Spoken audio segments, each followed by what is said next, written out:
Hi, this is Vizi Pro 3 channel. In today's video, I will show you how to change language on Temu. Before I get started, don't forget to subscribe and turn on the notification to keep you updated about this channel. So let's go!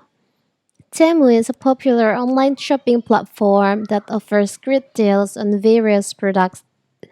It has an easy-to-use interface and support multiple languages to cater to a global audience. If you want to change the display language on Temu, you can follow this step by step in this video. How to do it? It's very simple. So first of all, of course, we have to open our Temu app. After that, you can go to the settings. You can go to your profile section. Tap on you in here. Now you can go to the settings by tap on the upper right corner here.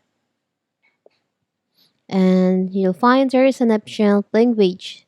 You can just tap on that.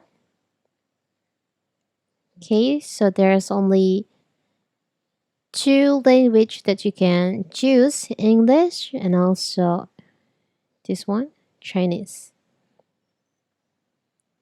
It's very simple, right? And maybe if you want to choose another language, you can change your region in here. If you want to know how to change your region, you can check on my previous video about how to change region on Temu. You can change the language to English again like this. It's very simple, right? So that is how to change language on Temu app. Don't forget to like and subscribe and turn on the notification to keep you updated about this channel. Thank you and see you!